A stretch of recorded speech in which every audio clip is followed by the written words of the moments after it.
Jo, takk for det, og vi kan lykke til å line beina veien.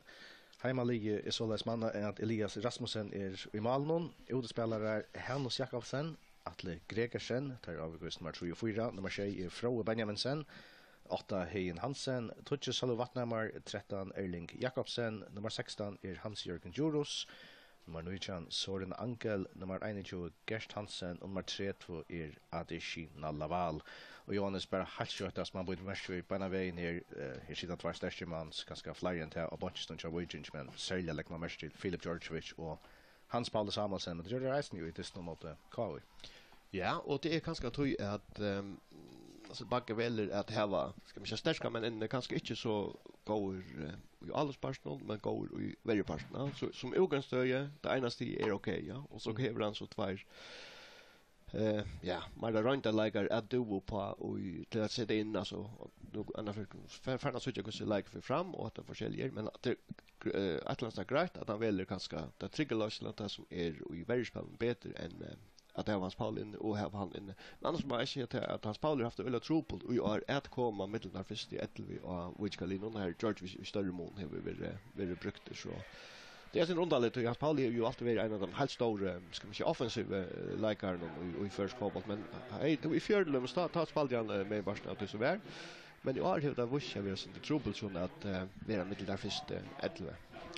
Ja, og vi kan ta utelig eisen nummer 1, Malvergen til B36, Taurer Thomsen, nummer 2, Andreas Eriksen, sammen med honom i verden videre Ottmar Ferre ved 5. halvnån, nummer 6 Eli Falkvart Nilsen, nummer 8 Patrik Johannesen, 12 Roald Jakobsen, nummer 11 Lukas Sislovic, nummer 13 Gestor Boasson Dam, nummer 14 Meinar Olsen, nummer 18 Benjamin Heinsen og nummer 19 Erlendur Magnussen. Og her så vi trutja brøydingar fra Disney mot Jens Ui, det som man kanskje særlig på det mest Ui at vennjaren Jakob Borg, han har skift boa bakkarna ut.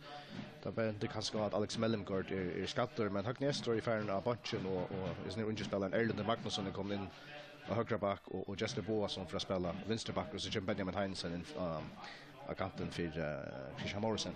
Ja, alltså jag har själv han har längt jag skattat det samma är vi Alex så och så är han ung alltså Erland kom ju in som ett avskruvat lär här och spelade bäge av högra backe och av vänstra backe spelade han fram urväl och skorade i mål och det hela så att ta in event was inte så att säga att det precis vi väljer att och inte synd det minne av runt så Erland mot till Hinavår så där net och ja en annan skift jag vet Christian Morrison är väl emot det sista det säger han var bara ja Benjamin kom in för han. Ja akkurat här är så han här tror jag bröt kan faktiskt ha Benjamin Heinsen. Ja och Einstein en som lät sig där bara ta och spalt väl och i fyra halv ja.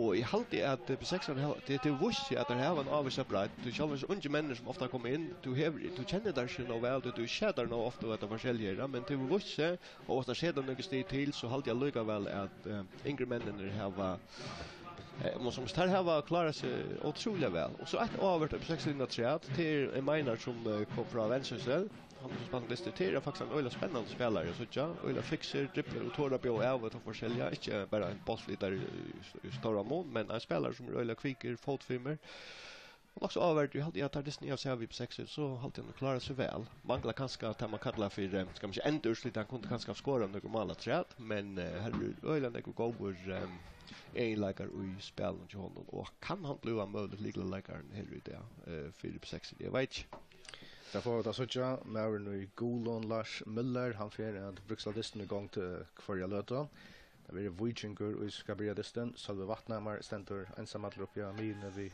Barcelona.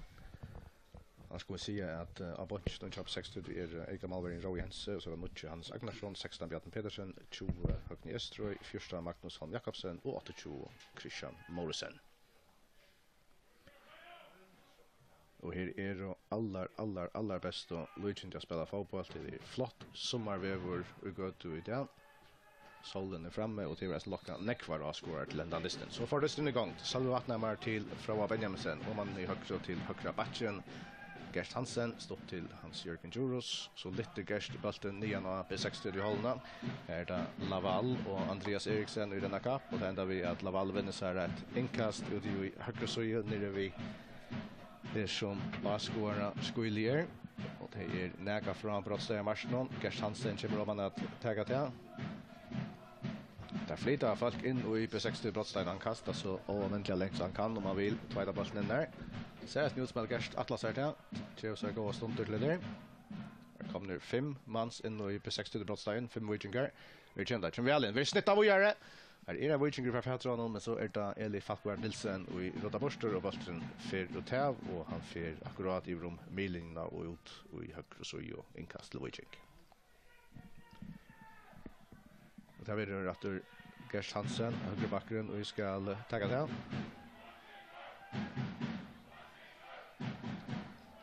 Gert. Att första kasta åter men så helt det att hitcha fram efter. Alltså väl nian efter Söjlinda eller Falkvard Nilsen vi hade någon skallar han där och nytt inkast ganska 2 meter långt fram i hesa för. Och att det där fram vid linjen där är det Hein Hansen och i Luka för hade jag att sender Eli Falkvard Nilsen tar mot Stottland Andreas Eriksen och i sparska Borster. Går till emot här till i första omgången Maynard Olsen så är det Patrick Johannesson han startar i Ekner halva med sätter så fer över tacklar över att han fram med en ren tackling. Fären kort men i långt komna fötter att fer bollen natter fer vi fotlar fer i högre kommer in och i brottstein så Viking nu skjuter och vi får ingen och Malvian Elias Rasmussen som missar han i första jätlo men fer så färt att bollen och han kör misstag kastar bollen mest som bant till Lukas Sislovic och Lukas Sislovic helt så att han kan lyfta den på med Elias Rasmussen men osäkert mammaspel här från början från Elias Rasmussen alltså han bjärkar väl som så men ut jag ska tvåda bollen nu tvåda han pinte ganska vant att Miklas spelar en chapter 60 Lukas Sislovic som inte var någon på sjö.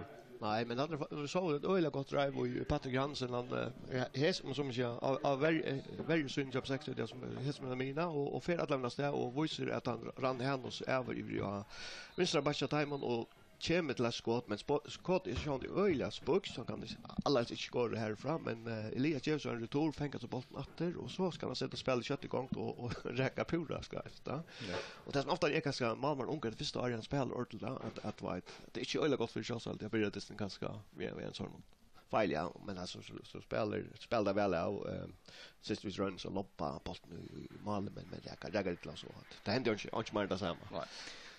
Det var en liten stacker Maynard Olsen var i en lufteste och fick en liten snott och vi hade med han kom för att spela i färdig gång till Lishi Barin Charwich och Atle Gregersen och räcker ner vid bollen för att finna Salva Vattnamar som skärmar vi hade det i nummer 13 till Just på som damm är och för strax i högre men bollen för undan någon där var målspark till 6-3 då.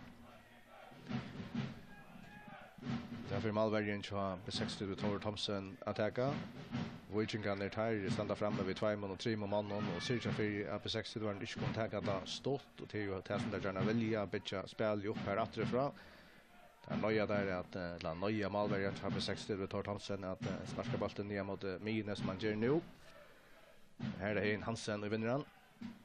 Och så är det Andreas Eriksen skallar han hinvägen och här är några plats i här Benjamin Heinsen som vinner Viking hållna. Atle Gregersen ständer väl fyra och förtackla och så är bollen spalt Roman till Malvärjan Elias Rasmussen som nu sparkar han igen och B36 halvorna här är det Laval som är uppe bollen till Roman i högre till Salva Vattnamar Gregersen rätt mot Eknar i halva stått till Gert Hansen långt rätt till Atle Gregersen. Han är tröster av Benjamin Heinsen. Vi har kommit uppläggar men för skärma väl fyra bollen och spalt efter till Elias Rasmussen som lyfter han igen mot Mine. Och så långt sen drar fram här. Kommer här till Otmar Ferre bollen hanker i luften stått in i AB60 i hållen från Benjamin sen skallar han och så är det nummer 9 Erlendur Magnusson i sparskaren i mot Mine syndika åt spel här i lötna Atle Gregersen sänder han så retur ner i vänster så ju väl spalt där jag hade så en ankel för Fatran och rönner kommer fram vi Erlendur går vinner han tar frispark till högra backen så B60 och Lars Möller säger att så en ankel levererade och i så naskar här. Ja, nog så har vi så en Angela som kom för som alla är bara ända att Miverne och nu är gamla måste alltid för att spela vänsterkant. Ja, nog skega. Men det är ju de har gått ju vänner här så du kan se det kvar som helst. Ja, och det så nu för tanken in which Kali alltså är alltid ett moment som är öle avgörande för att det får färdigt efter matchen här. Men nästan given att spela toppfotboll. Han var han var ju gott på vänner i Jabaka och det var hans funktion här men Så manglar det faktiskt en ska man säga solida spelare och så så kommer man in och han kan öla gå med spelare och ska man säga sexar Amin alltså en väldigt känd vi var men nu ligger han ut ja västra kant och han har valt fram om han spelar samma sen va. Ja, det är intressant. Ja, det är inte Era Wichinger i Bitropa Eknar Holva från Benjaminsen här mittfyra. Och det högst till Gert Hansen och till Hans Jörgen stått till Froa vi spelar gott först röringar här Wichinger får nästingar av oss någon Gert Hansen sänder alltså långt in högst till Hejen Hansen och Reine kommer jättna men här är Andreas Eriksen och Schermer nu och bollen för ut till målspart till B36 så halde jag vi ta finche första mål i Heson omfärden lagt höra Maria.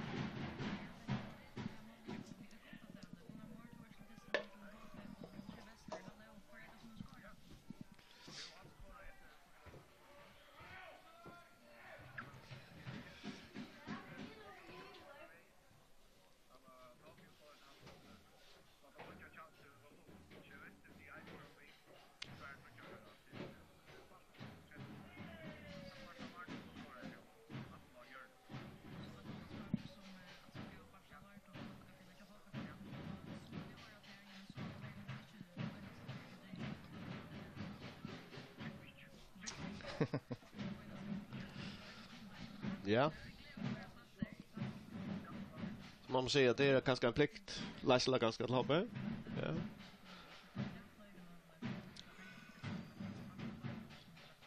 Ja. Maspark till B60 och 1-0 till HP som som du säger Jonas så det är ganska inte ovant att HP är åt nu. Nej, och bara vart om att han spars. Nej, det är också jag har björnar alltså nu har haft finns jag öle goda cyklar och spelet till point. Och det är ett annat steg att här man bara köra vidare just som Rilja och så andra vi det så är det ganska vi om Heismersha plus ja. Och tälla öle längt väck ska man säga för en man så till dem så. Vi kan upplysa för times mer ström någon chakon vi sända på utvart vi ström någon att det var alltså Barstal Vardom som skorar i 4 och HP här inkast till Wojcik och Tarra Högkrosojo alive Brottsliga matchen. Och det har vi rätt Gert Hansen och för att ta till och tar flytta ganska 6 mans igen i B60 till Brottsligen och hetta här var där väldigt öliga goer till alltså de bollar och inkast det kommer in i Brottsligen Wojcik finns en neckfmal i sin kappingrarna på hästar stövnar olja Raster och Never till det och här kommer han läckt in i B60 Brottsligen och han gånger startar fram så där Andreas Eriksen skallar han ut från här för en Wichingrum Kottlot här vi frispark och en rymliga goar i stöv och ute i Högkrosojo kanske inte till ett skott men här blir väl till att komma vi en Vandamiklon inlägg Jonas. Ja, det blir väl till och så jag ni att nu nämnde hur Vandamik där är det så just på 6 stora vinning för Wichinga Linon och timestone här. Här var alla B6 att du ägna 6 med det vart. Ja, det är resten hesa för här är öliga kvart kommer in i B6 till Brottsligen. Wojcikur kommer in här vid kvart en Shayman och Alje. Hannes Jakobsen för att ta frispark och här är ja smäckfullt av fallet in i B60 Brottsligen. Här kommer väl in. Där vi skalla mot målen. Här är B60 var 4. Går för fätas ner Hannes Ferran. Wojcik kan varva bollen ner in i Brottsligen. Skjuta så flatt och kvar är Tore Thompson och Bjarkar och bollen för ut till Hotmarspark till Wojcik. Största målläggningen och här som distan här till. Ja, och här så jag att vant vi man har ganska näck folk inne i omkring 5 meter till att man släpper sig att ur att där returerna komma och Wojcik kan vinna returen som heter från att och ända så ut i vänster så jag såren och ut i träck och så skjuter han flatt och räkar visst något av vännen men Tore för vippan ut till ett Hotmarspark. Vi kommer så Hotmarspark från Wojcik tatt in av bollen till Lukas Sislevic och skallar han ut från. Bollen kommer så om man att vinst där kan kanske röna ett nytt inlägg där ser det ut till det kommer här det kommer rätt över allen. Och här är Erlend Ragnarsson så att Greger kan skjuta och så fländer Jonas så det är att Atle Gregersen röjner sig vid en halvfluktare och hur ska man beskriva att det är bollen för ganska av länkast och till den där 15 meter från Hotnaflätchen. Han ofta fleda för när vi Hotnaflätchen. Ja, jag var alltid vänta med men vi skulle nog vara samman nästa gång för hade jag glömt. Jo, jag glömde men det hade alltså han bollen i returen kommer ju han ligger till en fluktare till högra benet. Ja, rymliga väl.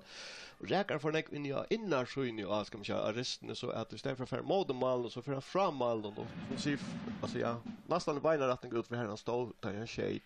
Alltså vad du han huxar han har alltid uppe i hatten så inte. Ja, men rock vi hette i världskort att jag tycker inte närgande ju rätt en boll så långt för syner som akkurat det här. Och det att då går det rätt till han kan repa sig rätt.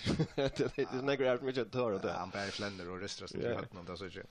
Då Maspark till B6 nu Tor Thomsen för att ta det här vi har spalt och i 11 minuter framvis 0-0 i mitten B6 och Viking och man ska se när kommer så 11 minuter så hävdar nog vi Viking som här kanske vara närre vi men det är inte haft så stora mål eller. Stor mål är inte värre men tar mer power och framdriften till time och det är kanske vara två för att inkast och högre där klara ha varva truste och klara att och i samma ska man säga är det vunnit så här hotnarspark och så hampliga så gå stöv som så ända vi är nu. Sislevich in i brottaren Viking skjuter bollen för om man för jag får inte var annars på 60 besvärar att det är ända vi har Lucas Sislevich kommer näka startar ut i högre men inte ordentligt stor spalt mot mål och stända vi att han för näka väl om man för. Ja, det skall vi det ett skott från Patrick kanske hata börjar vi det någon här då skjuter Ice Öl att han på att spiskaren kanske kan ta stövan och Elias Färs och fett. Det är så väl om man för. Är det så att det Viking Maspark kommer det som väl genom 60-talet 60 år spelar om Tor Thomsen som är tröster om första för sparkar bollen nian honker i luften så mitten min och Brostein kommer det Tor om man att mot på 60 Brostein någon Erlander Magnusson till Roald Jakobsen så spelar där väl samman och kommer nian av Vikings hållna nu går författare Hesson. Jag vill tackla för och igen till Viking där som vinner bollen Atle Gregersen färran nu står totan för Ekna Brostein och man är vänster till Hannes Jakobsen. Långt ner till Søren Ankel, han är framme sin ja Eknar i halva. Från Benjamin som för littan in mot Myrinston här då så Roald Jakobsen och Rena spelar först för Sislevich att det kommer Viking i mitten. Ankel har han ute i vänster och Rena sitter fjärde. Här var Roald Jakobsen ett surf från Vino nu. Vi lyckas vi finna Adesina Laval men här är på 60 det bein 4 på 60 och spelar så är vi bollen på en åter. Nu är det tackla och där går det rätt fram men det Viking är mer starkare ju närmast någon får så bollen om man i höger så till Gerst Hansen. Det kommer 2 meter in och 60 till hållna stått till Hans Jörgen Juros och man har ju höger till Gerst Hansen som är färdig till strax och i höger men här kommer så Jester Boasson Dam och Scherma 4 och bollen för ut till inkast till P36 och till stått för att herra Ekna hotna fledge. Och därför Jester att tacka shower till Roald Jakobsen stått åter till Just som så första för ska litta bollen ner men för lite näka ner men skruvar han så ut här till ett inkast och till några få meter in i 60 till hållna. Men det som ettnas väl så det är att tar inte ju 60 och fri av bollen i röv så att vi tar slett inte se att vi vill kalla för typiskt på 60 spel i röv det tar släcka toy av bollen och tar vi där själv 60 så då vill fem för den här det vill spalt kött fram efter vad som ända vid fem skotten som inte bara några vissa men det är inte så att det går flotande på 60 spel i röv och det är så fyllt lite till att vi ska lägga ner öliga tattro i dammen och vet jag att man kanske inte lova spel.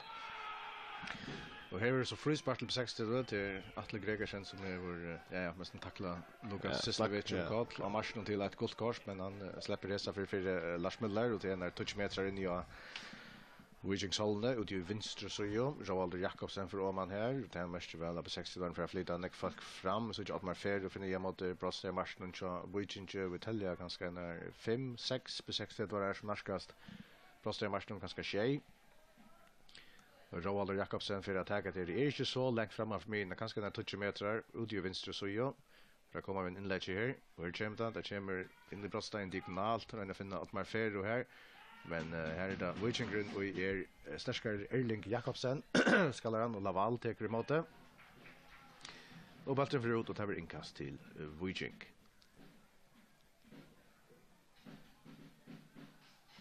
Hannes Jakobsen för att ta inkastet. Det är så snart mitten 16 meter och mina ut i vänster så ju. För han på 60 hållna går förfättras ner. Det är Anders Hall Vattnamars med ran. Den där komponerar i jotten men här kommer Ottmar Ferro i mitten lite ner mot Patrick Johansen som har en very läkare och original där får han nästan ja någon och ju frispark så man för Kall Elias Rasmussen Nevran stått till Atle Gregersen Atle stått ner till Hans Jörgen Juros väntar resten till bollen och man till Atlas med stad utanför Ekna Brottstad och man till Elias Rasmussen Malverian han lite alltså ner på 60 till hållna Ottmar Ferre skallar han retur. Så det från Benjaminsen som startar in i Miringen Eknar i halva, men här Bruksla så domaren och kan vara här för just för en frispark på 6. Ja, för lite han rör lite bollen och pom från och så för han lite skott. Men så skjuter han ekon men ja. Stått in i Wikingsholm var mitt för i hesa för att det flyttar där folk fram på 60 varner och att det är Roald Jakobsen och ska ta den kan göra en hesa för.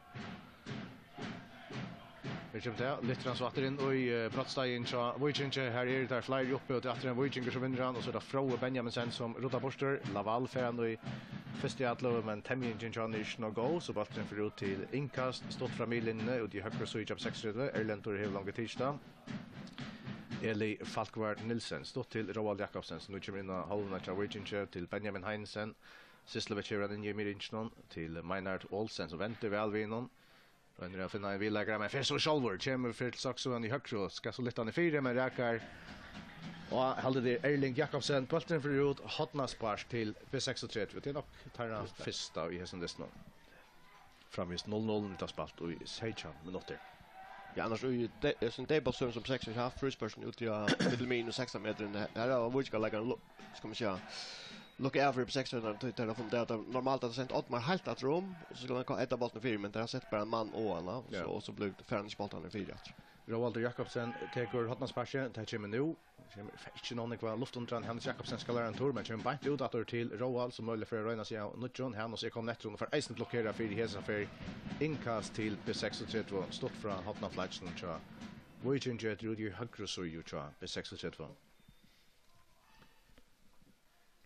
Erlendur Magnusson för att ta det. Jag kan gå fram vid sen 4 kvitter in i Brottstein och Wikinger han fighter ett längt inkast för honom. Och ja, det var den för unkast emot Erlendur Magnusson men efter jag vet att ja, det är det shoulder men det kan vara alltså enkelt ständer in i av eller ser domar att han ska kasta ut. Ser det längt fram. Jag alltid vet att det sa det sa rimliga förnuftigt att han kastar på men det var nog han ska stå långt fram. Ja.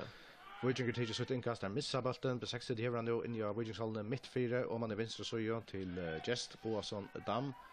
Över hin Hansen Etsar stått att till Eli Falkvard Nilsen Røyna finna Sislovic men nästan inte men här kommer så Benjamin Heinsen på Legion hur nästan 4 Wikinger runt om sig med för så vänta spalt till Eli Falkvard Nilsen stått till Roald Jakobsen där narskast Wikinger Brottstein och nu här kommer ett inlägg från någon Atle Gregersen fighter så skalla borster kan ända det vid till Søren Ankel och Erlendur Magnusson i Roald Jakobsen det börjar stan bollen och han får ut till inkast till P36 stått till Eli Falkvard Nilsen.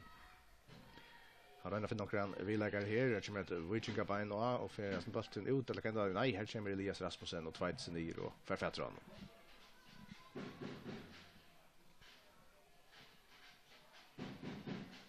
Elias Rasmussen kan väl han göra och det stått eller det längt helst vill det längt 60 år här vill jag eisne nya Wikinger där till sparska nian helt än att släppa att bitch upp återfram. Och här är ett inkast och ju vinster så ju Wikinger med tror jag på 60 till hållna för så ett nytt inkast nu bollen som är tacklar över down. Att det blir det här hos Jakobsen och vi ska ta det.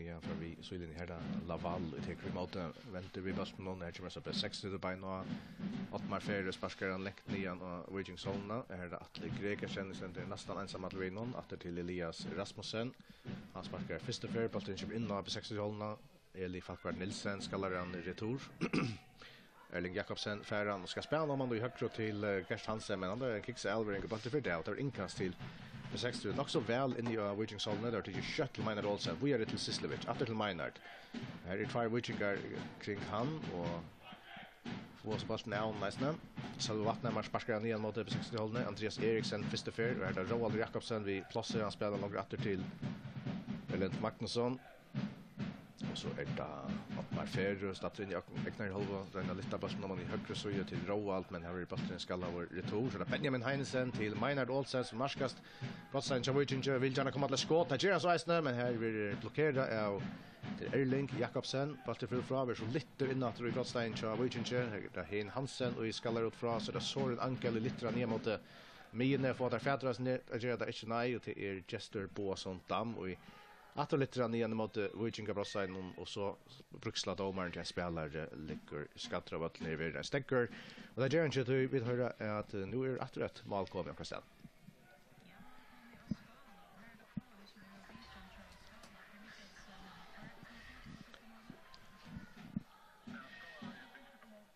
Och hörde vi så att Skala har lagt sig 8 emot K och in och det spalt och i 20 minuter här Skala. Ja, kanske synd raskande, ja, alltså hvis man ska räkna KI som en bil någon till FM, ja. Och men jag nekar tradition. Alltså vinner där känt så snackar vi 4 distrikt utan en serie det blir ganska sträva mentalt och just ner Addersrund. Ja, ofta här i hux, ja.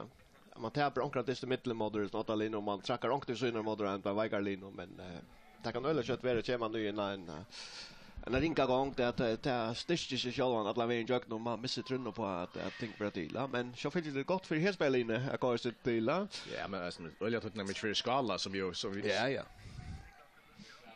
Men okej, här är några bättre spel. Här är det så B36 och pitcher upp och det är att man färre till Roald Jakobsen. Erlendur Magnusson ut i högra till Sislovic. Roald Jakobsen. Nu rör det komponera sig chatten och tätnas väl. Det är Benjamin Heinsen. Och här manglar inlägg i och kvalitet men annars är allt ser det gott Arden.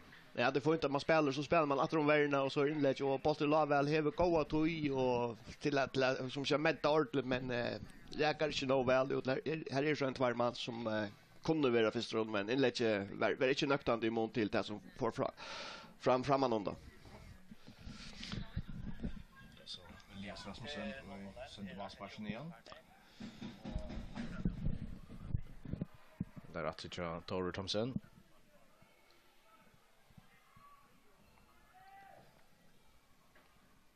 Men jag alltid har sex det ganska kommer näka fyra sig efter det att det var inte tröster i början och men det ser på jämnt ut nu och tar Myra som vi såg Jan kombinationsspelen som vi kanske inte såg till. Ja, så står alla upp här att det är ju väl spaltjökna men trubbel som 60 det är ganska fyra personer av testen att det var så eller lite av Boston which kan lägga var ska man säga every efter dem och då fick jag inte sett några som helst gång till men det är väl som till bröta synd.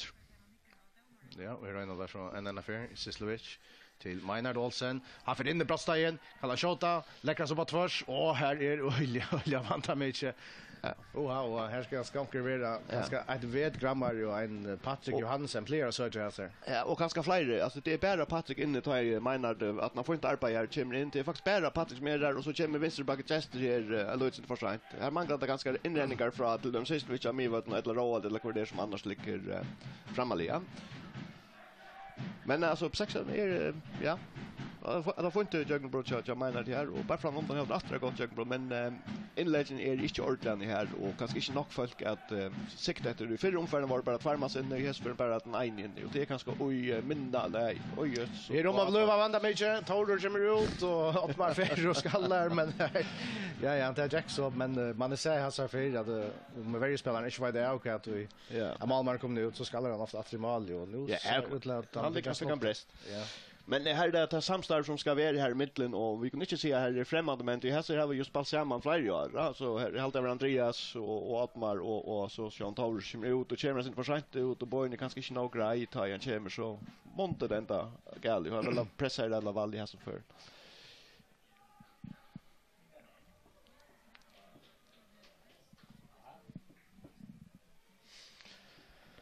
Ja. 0-0 i Ronavik, 0-0 att förra så. Ja. Och vi manglar kaxa. Det är som alla ser en 1-0 till Skala och 1-0 Hab. Ja, så är vi datter här i Udarsson och här är inkast till Viking. Det var Hannes Jakobsen för att ta det och switcha där Viking och vi kan shame on in i UP60-brottsteinen och det har kastat längt in och Angel snittar han Vojar och så honkar han luften och till fest är det alla fall som vinner han. Christian Eriksen eller Andreas Eriksen skallar han ut från men till att det själva vattnar där boje änden i brottsteinen det är ju gott inlägg att man färre skallar han ut från Benjamin sen till Søren Angel som är inne i brottsteinen ut i vänster så jobbar jag där I'm on the chamber backlinda lite så lättare stånk och här vi är absolut ungen så onkel här så var fritt för det var helt ungen på 60 var det och var det 4 Jerry som så kanske ta rätta Johannes ja. att det är så inlägg som gott kan ända och i handlar av synet det här vi sen räknar fick lite synter vi åtta vänster men jag gott träck från den kommer nog att mot backlinje och kör bollen för ju här är det bara Lucas kvar ständer rätt och yes för när det var kanske vart det lite synder och akkurat det för annars som tar skiftar lite nu att nu har akkurat sagt att 6 eller nu att det tar finns ganska mer i det och åtta inte långt att vita stormål men så kommer vi kan rätt att det kan ganska lite mer i bilden men jag 16 går som blir bättre till att flytta bollen så in i mitten så man kan få flott spela mer skipa framåt vart mot man kanske några länka sändningar. Ja, och tar in så att men hesa för Chamber Atle Gregersen i mitten bollen lite högt ner mot det så en ankel att man färd som vinner an bollen om man att Wijingsholna, Gerst Hansen, färran spelar om man till Malverian Chassers men i ekna brottsteje. Han sparkar så längt nian och i högre suje men längt bollen för ut och där blir inkast till B36 vi är när 12 meter från milen nu det tar vänstra suje gestor Boasson Dam. Allt jag snöjde så gott och grunt jag några meter vi gänga fram här men kan se Lars Müller still så bollen lite nian efter Atle Gregersen vänder han till Erling Jakobsen, Nian Miringen till Ankel, till Stottle från Benjaminsen som så först och för Reiner har sända lava alla stäm men han är i körlig här och bollen där inne på 36 till Malverian och Tore Thompson. Som fick en snott och Jan men jag vet inte om han nej, hade inte att hemma för att göra den allt. Att man färdig hur bollen där håller på så en länka boll till sig för Reiner sända Patrick Johansen har ställt lugga vi färdig där bollen men Elias Rasmussen kommer väl ut. Välkommen ut här Malmerian och Cha Virgin German sen go Elring för att man räknar perfekt här och tycker Patrick är lite som Eva så det hinvägen Reiner sända Søren Angelas där färdig bollen kommer in på 60 brottstein startar det vänster spukst och så vill han tackla över Kottler och där är på 36 vi vinner bollen av någon kunde sätta fer och hinvägen om där klarar att sätta en kontra igång där Patrick Johansen vill mest som sparkar Kottler men Alde domaren Joe på 64 månader där har bollen ut i högre så ju Maynard Olsen som är väldigt öliga skönlier. Vi just neck för oss kanske en av dem helt fra vi alla spelarna i 60 det björ över. Vi har komma fram vi Hans Jörgen Juros hade där. Finnes så Patrick Johansen skjuter men hattar man för att vara nästan 15 tatt 20 meter om för mål. Han lite lättligare. La med så väl om för mål men he ja Maynard han björ och det är ett stund kvar jag för ganska att finna att en vanda Mikkel Elvering och Antti Elvering så Patrick Johansen så han för bollen till land ut från han ska få mera på sjura så. Ja, han ska ta på mål och helst ska han få målmannen till arbete i minsta läge.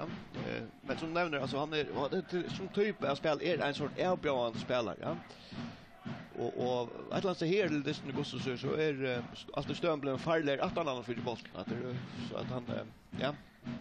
Vi där var så Gustav Lagmersland här till Gustav kan sägas. Det alltid ice nu så sista det på 6 spelare så är det fyra där mot det. Vi har redan så kommer just nu Witching går Gerst Hansen här han läcker han väl in fyra och här kommer så att 64 och att Andreas Eriksen. Men så just Eisen går attacker från Witching som helter det här press och på 60 nu. 16 år innan att förfärda som bollen ettnas inte Gerst Hansen här han och färsar ett inkast ut i högre och så och så som han kastar så kan han väl finna på att kasta en brottsdag men väl så kastar han om mot backlinjen till Sölva Vattnamar och så ger Eli Fattvart Nilsen ett bort frispark med som bara skuppar Sölva och i brinkarna och ja det är nästan bättre än att hotna spark det löser ut från backlinjen frispark till Wojciech Noxon här vid Söjlin. Akkurat vinklen blir bättre här måste för att ta det och vänstra backen och ta sig att det motla ligger av backlinjen så häver vinklarna lite större och kan göra smala vandra med känna att ha spark. Nu är halva timme färden att det sända Wojciech kan neck folk in och i B63 brottstegen. När Schemans och där vill Hannos Jakobsen och ska ta det här. Och där standa inne i 5 meter runt här alla flesta och det kommer resten tatt in att bollen och tar skalla och han fer akkurat fram vid en go runt från Wojciech det Søren Ankel som kommer högst upp här och för en störst handa mot målen och så är en stor möjlighet för det mål man får kanske en meter vid så inne eller så. Ja men alltså inlägger väldigt gott och han kommer upp på Nögelunta 8 trubbelagar och rönar så styran och i motsatta så inåt och var innanför så är han för inte tar väl namn där för fätterspalten här. Och kanske vi nämnde kanske menar vi då så sen också när kvar för upp 60 men alltså hiven att ju alla sporterna så hade jag sen så nu är det han spelaren som sett öden igång för utan alltså ser Inkos Jagest och hade någon spel annars så det är inte så ganska här att han har lagt in och här då bollen bort för fram vi ska man se malen på den här och träckte att backen lägger en 4 ja. Och han är ju dålig att skåta här tar för Bjärka utlåtna spark så att ja, jag vet inte den är kött för det. Ja, det är en unge med över 60 det menar Olsen som kör ja och in men det är inte mer. Ja, då var om det för det ja. Och man hinner ganska att här alla ja. Är det så frusbart till på 63 då det är 1-2 meter från millinjen. Där har flottningar fallit fram att man färre lite ner mot Vikinga Brottsteinen när vi skallar ut från här där Roald Jakobsen som färran. Det är ju vänster så ju stått fram till Just Boasson Dam. Han kommer så vi en inlägg men här är absolut ingen attack emot det. Lite grann ja för om man mot det så i linjen där så Vikinga hinner med en där får så färran Hans Jakobsen till Froa Benjaminsen till Soren Ankel lite grann igen till Adesina Laval. Vi har spalt här Vikinga i lötne men så kommer Roald Jakobsen i mitten. Och där möjligen att sätta en kontra igång där är 4-5 med Lockshore men här kommer så hans Jörgen i mitten.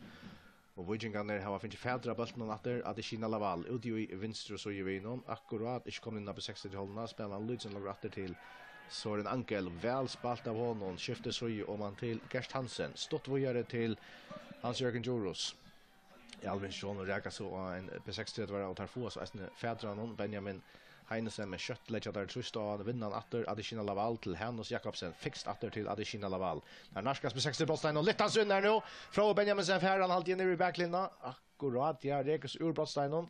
Här kommer så Erlendur Magnusson och för bulten är någon spelaren till från Benjaminsen men som så gott Vikinga spel här. Ja, utmärkt. Och här är det så gamla märna med Vätlund centrala miljön från som är lycka vi komma in om ska man se vad spelarna är. Är ända så ja och kan han till sig jobb på den gången. Ja, men det är kanske inte lyckas ett hemåt långt. Test ja. Ja.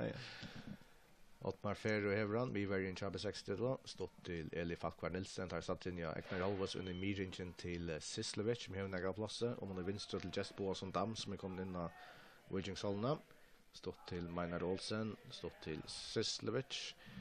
Här är då Farner, 3 minuter och på 60 det missar bollen vill ta till alla på fest det är en kontramöjlighet här till Viking Adesina Laval till Hejen Hansen som kom in då i 60 brottstime men här kommer så Lishi bara en chape 63 Altmar Ferro och för bollen now någon och så var frispark just i body honom alltså här är Farner 3 minuter framvis 0-0 mellan Viking och B36 och nu pratar vi att Amal kommer göra stan.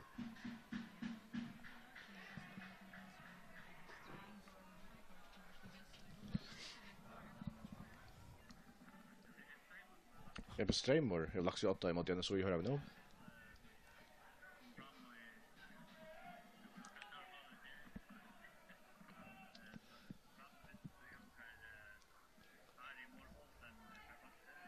Och här Meinhardt, ja, här var så bruksla.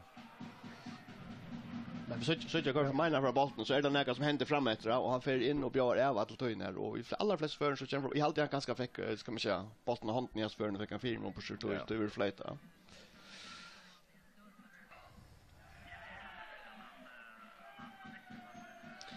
Ari Morolsen skorar för utlägga för Hobbe. Ja, skorar för Ebström. Och det var Lucas gammal Bjärnald för men han är inte gammal men. Nej, det är ju inte avvärst i lötens smörsligt ner 0-0 här och så är det K och hjärtan för Madskala och NSO i hjärtan för Ebström. Ja, och hoppa framåt för att man säger att så tar lite långt vecka.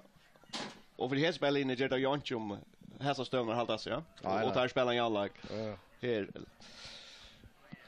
Men här alltså frispark till Viking, de har själva vattnamar och inte klarar att ta det och att flytta den folk där är ju vanda min klippa det bollarna lite väl inne på 60 brottstime kanske akkurat här som det inte skulle jag center Ottmar Ferro han vinner där flesta och här sån inte så skott jag kan ju på 60 bein Hans Jakobsen rönner att finna några villägare Erlendur Magnusson Roda Borster framvis Neckre Viking går upp och när vi på 60 brottstime har så för längt att ha vi målspark till på 60 nej det var bruksla för offside.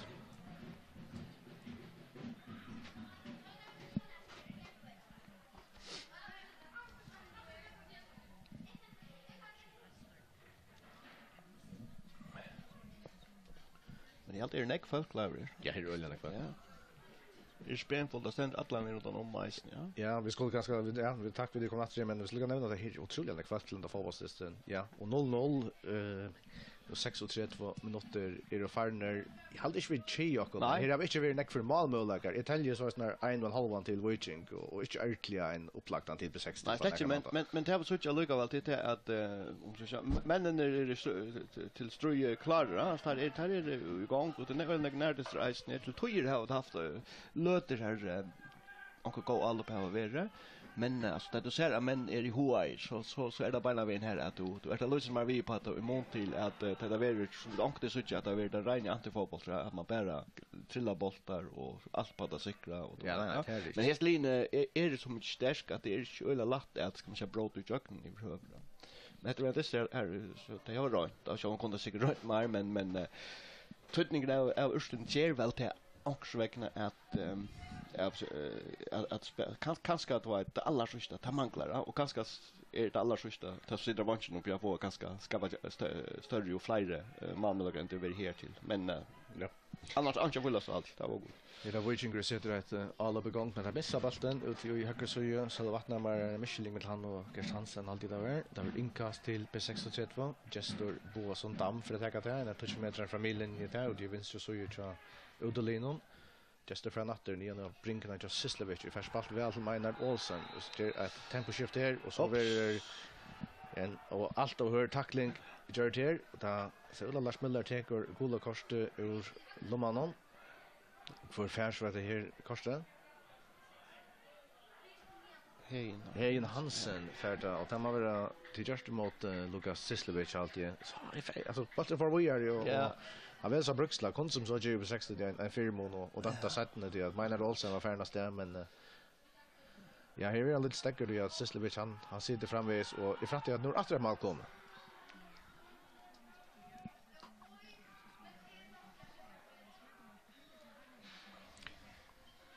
Det är TP FC Stora Röns med 8 mot UIF nu 1-0. Salmon de Beck skrar målet.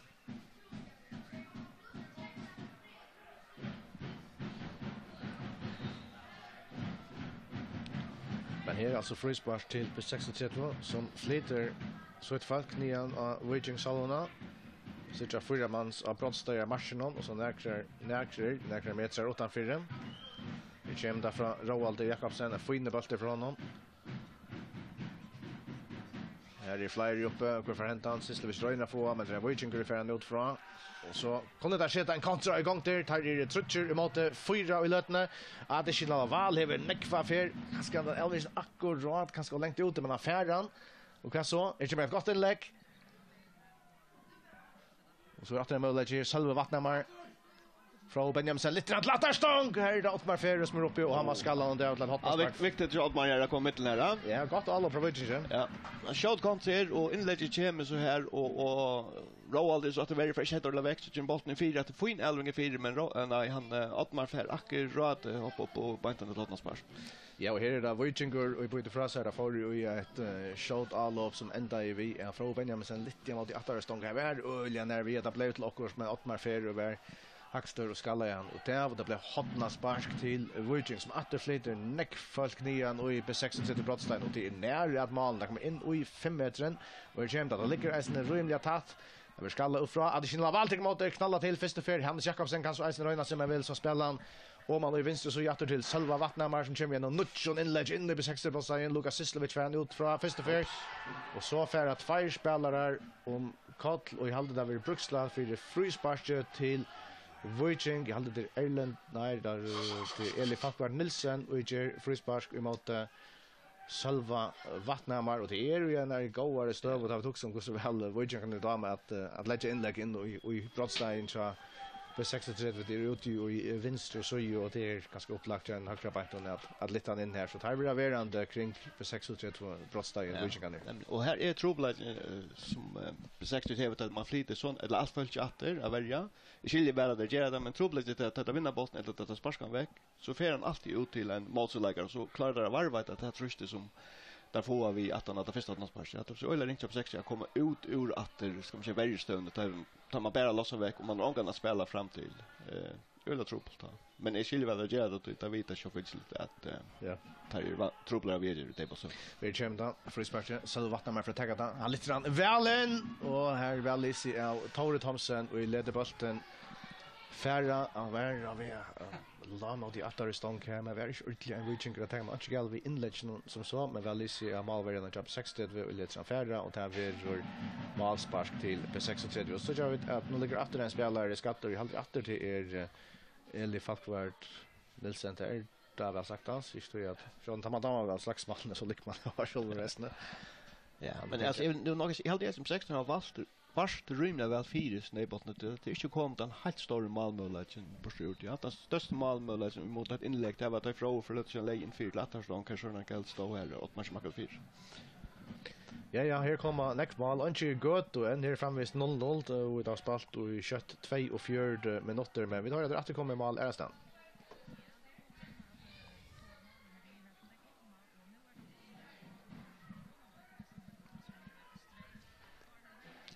Hoppnar spars till P36. No.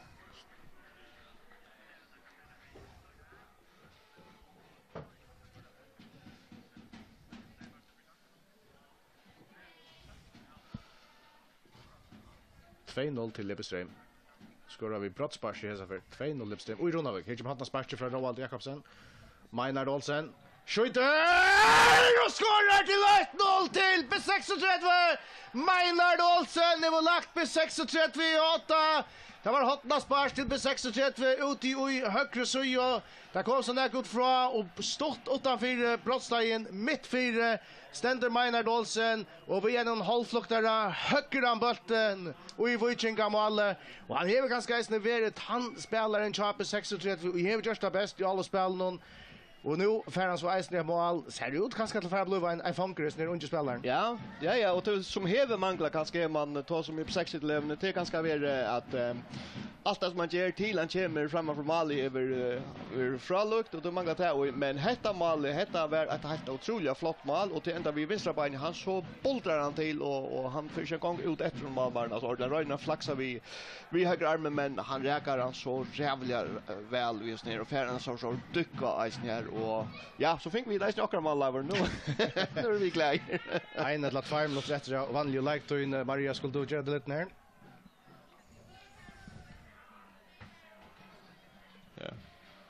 Ja, 2-0 till Ebestrheim emot NSO Utrecht. Runavik här nu 1-0 till P36 emot Vikinga nu kanske 1 minut efter och vanliga tog in i förra halvlek målskytte Meinard Olsen och vi kan se att Sera Vägårds målläsne. Men Vikinga kan röna svär att på vägen. Tar av vunnit så ett inkast när vi brottsar i match till Champions 60 och här flyttar där neckfalt nian. Baie Mirvianer, Erling Jakobsen och Atle Gregersen kommer nian. Det är väl längt inkast från Gerst Hansen och tar vi 60 hötte skallar ut från första atlovo och så är det attres ner Meinard Olsen och för prikan fram vid första Vikinga någon tar vi nytt inkast till Vikinga som så har det väl långt efter här varvade neck folk upp kring 60 brottstegen. Vi har lite trust här. Vi har additional Laval i färran in i brottstegen och så vattrar linjevärjen och han säger att additional Laval är rängstatter.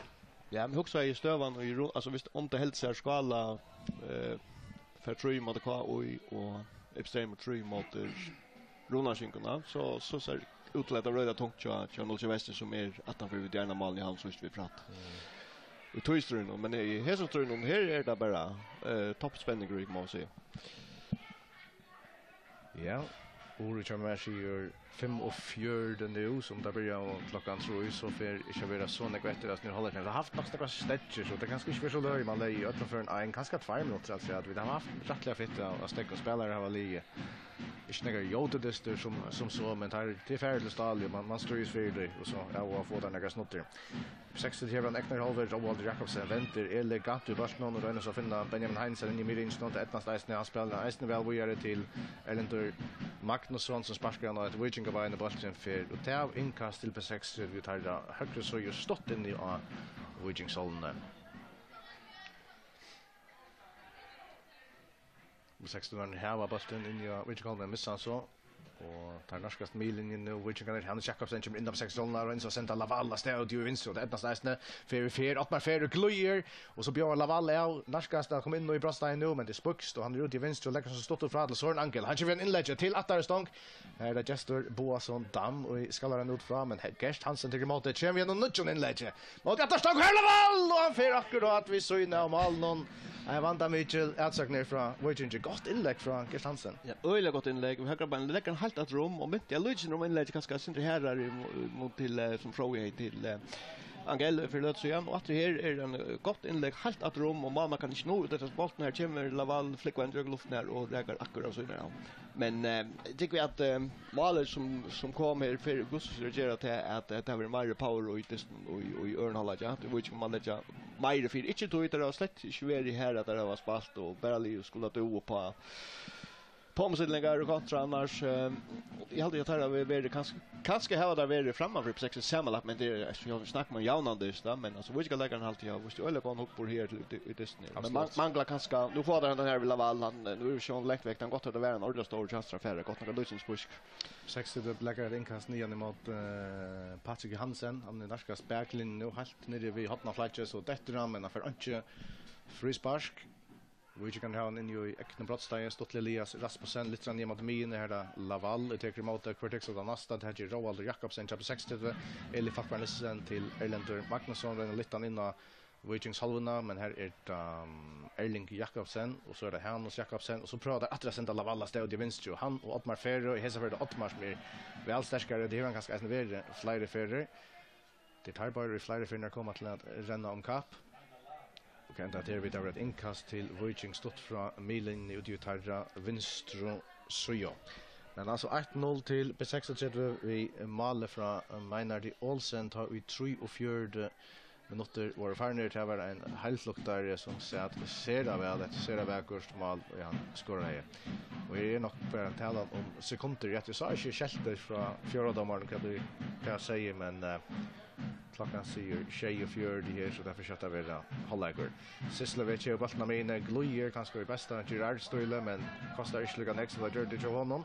Viking James och Nian AB 60 i hållna är det Hejen Hansen i Hebran stått till från Benjaminsen som är gott plats. Det blir nog sista allop i fyra halvläge. Søren Ankel Joarau ut i vänster så ju. Rönnra kommer från vi Erland Magnusson. Där blev vi att kappas där och så blir inkast till Viking när vi hotna flash ut i vänster så ju och det matchen därför att jag har längt och att Ivas det tog Atle Gregersen och Erling Jakobsen kommer ner och i B36 Brottstein nu snackar vi att här är en Scheimans in i B60 Brottstein Hannes Jakobsen för att ta till inkastet där utan det var det sista vi såg oj för hålla i det Chambers väl in men här då så Eli Falkvarnelsen ska lära fra och så Bruxlar Lars Müller stövan 1-0 till P36 och i halvlek det blir en jämn halvlek men Italien som så flyr möjligheter till Viking kan det vara nog han enaste tror P60 han blev så knallar och kastar mest. Ja nu han räcker han otroligt väl och han får ganska cirka mitt i mål men jag tycker skottet som Charles Elias Sapar som vart bara vinter från där för att vinna. Jag tycker han kör armen lyckas med fra. Ja, men antar så var fram. Det så var fram undan 6 två runder Maynard och Patrick och då Ölas Buskar och skott från Patrick längt på man. Men jag nämnde just att jag Buskar lägga ner i större mån minta ganska distant men det var från om till en jauner förra dag. Ja, här alltså 1-0 till B36 och i Halleiston vi frattar att nu åter mål kom i Erastan i hänt näckvis nomfärna till Ölja. Spännande. Vi får tacka för Jockon för först här från förra Halleis vi åter om akkurat men Maria fortäller om kvar mål kommer.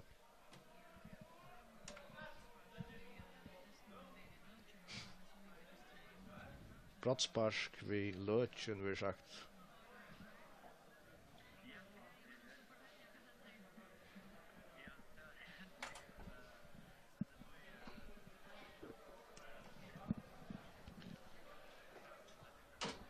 Så en så gör mycket månen 2-1 eller nej.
Så för distren här i Göto är att börja att kvar löta att vi på 36 och vi ska sätta distren igång.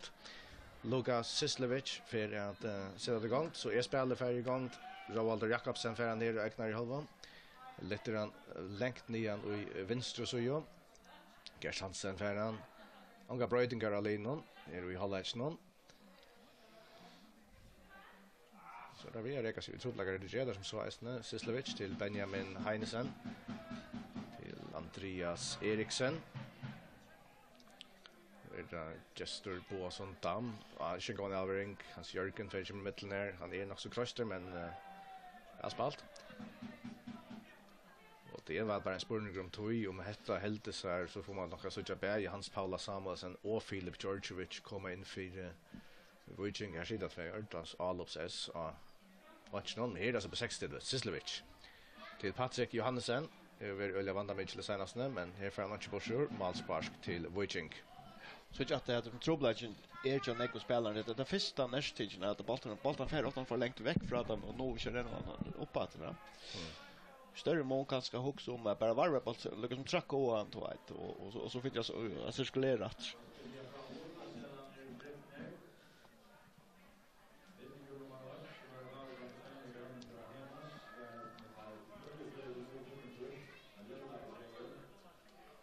Elias Rasmussen vid Malsparken där.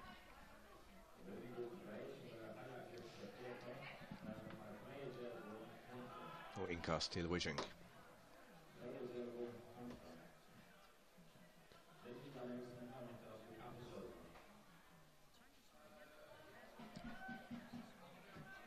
Vänsterbacken Hannes Jakobsen attacker. Soren ska stanna vidare och innan finna Adesina Laval men det är på 60 var när det tagan att Jammer Soren där Soren spelar en gående stall det här Laval färran och för ut att bringas. Jag tack för det här är det stund för en gång och det är alltså 0-0. Nej, jag försöker 1-0 till på 60 framme som är halvvägs vann mål skulle jag mena Olsen. Här inkast till Viking ett av timer som där konsekvent kasta in och i brottstegen. Shay Vikingar som där mest som kvar för SDR kommer in i B60 brottstegen till B60 till vi hött i fyra handa bollarna för ut nytt inkast och till när vi hotna fletcher det var Eli Falkvard Nilsen och vi ska lägga ut fram. Och tar vi att leverera din ju i B60 brottstegen och åter är det Eli som är starkast här vi hött någon ska lägga ut från att nytt inkast till Viking hesa för Naga väl långt i attri av Vattlenon. Hannes Jakobsen täcker då stått till Salva Vattnamar till Søren Ankel men han spelar så här ja vi bollen. Vi där spalt och ganska 2-3 minuter här ja. Sättna halvlek det är framviges 1-0 till B36 mål från Maynard Olsen. Det kom då 3-4 minuter var färdig men nu för att det är långt kommer mål är det stämt.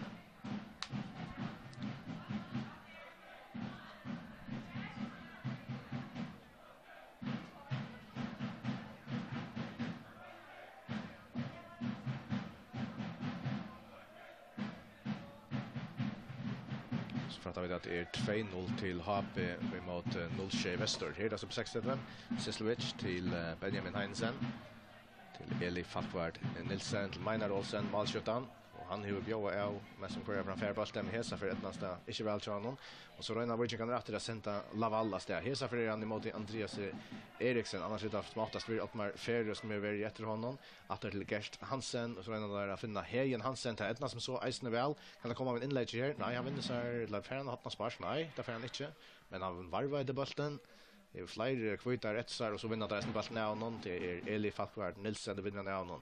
På 36 Röna att sätta ett alibi igång till men Viking kan sparka bollen retur och så där om en just laser så langt pura över och fram Kotlan må över brottspark och där Eisne brottspark till Viking och så är det spurning Matti Kjærstad det rätt kors till Erlendur Magnusson han släpper vi scratchen on hesa för där vi rör gult kors till Högra backen på B36 Johannes Ancha det var stod att det är brottspark till Wojciech och center klottot från B36 som ger att det händer men så spårningen om Erlendur Magnusson jag skulle finna rekord där.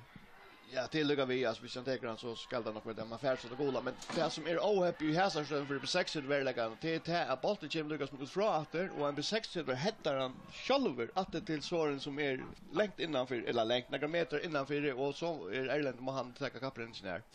Ja, och det har vi sitter att alltså det här måste Jakobsen leje bulten så det sägs nu utlar han som teker annars är det ofta Adesina Laval i player att ta brottsparken i Wojciech men låt oss se här.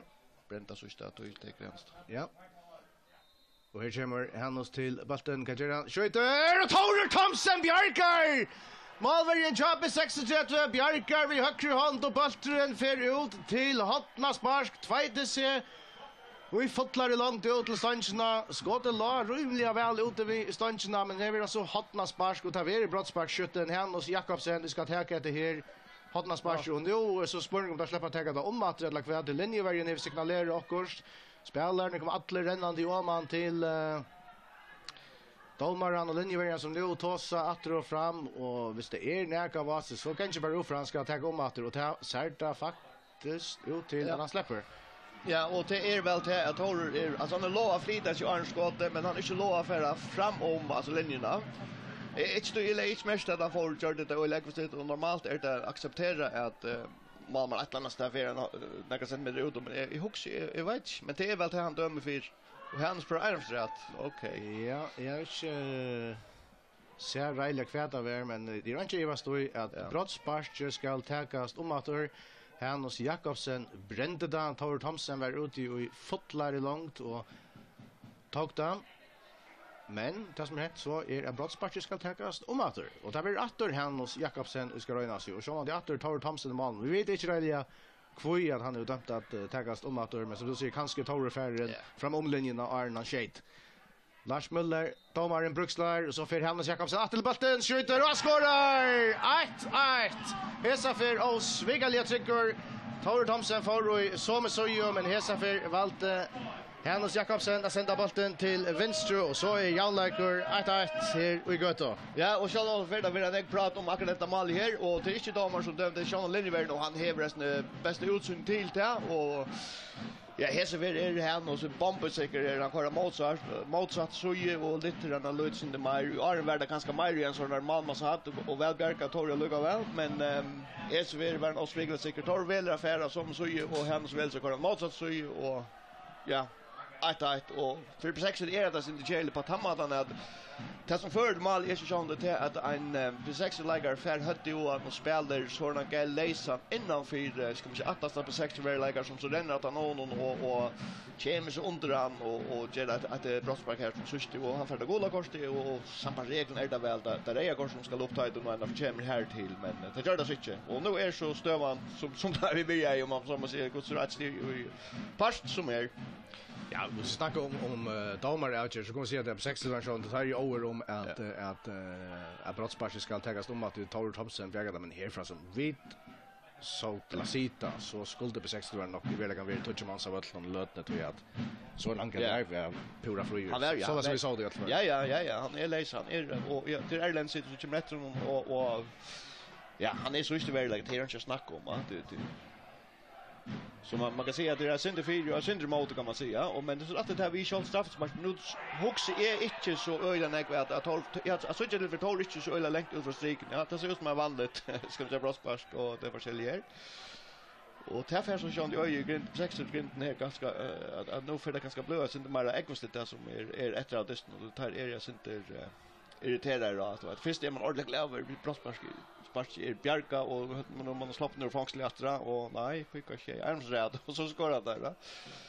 Så tror jag att Eli Falkvar Nilsen för harsten i en tackling mot Heine Hansen ganska superbewusst in efter mannen och Heine blir legende och det blir guldkort till defensiva midvallaren på 6-3 vid Eli Falkvar Nilsen och att ha luktat stein någon frustrationsfri spark. Ja, och det är det som ofta kan komma så här Wojciech kan kunna ju större mål på vad antal lattan och på 6:an följa att Ja, jag vet man kan säga att det är snuttigt, det kan man inte säga vissa tar hur just något man inte ska göra.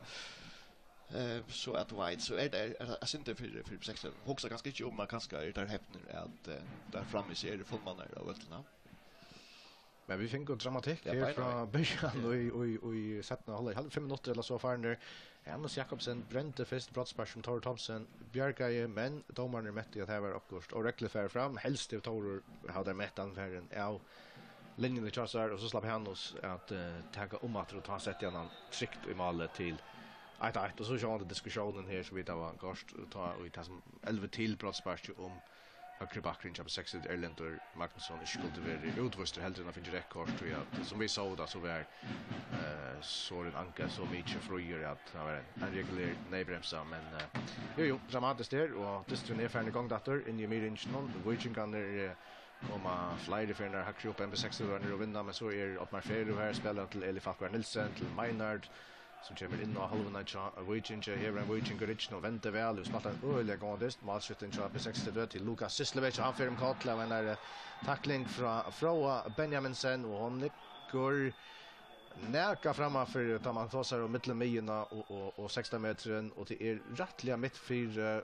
och Roald Jakobsen och en Solskins där som i det så kan han finna på shot därifrån. Ja, men öliga längt från alla. Kan säga det 25 meter mittelär också. Ja, absolut det är en från alla men rättliga mittfyra och ja, man ser rätt fyra för. Ja, man kan räkna att det som ligger ute utan som säger extra vinst som man kan vinna en frispark för att han snittar lite och axlarna hade lätt att kan snida Malmö då. Det att jag vill sagt att Malmö var alltså Skålstone är så längt utifrån att han är favorit till att ta det.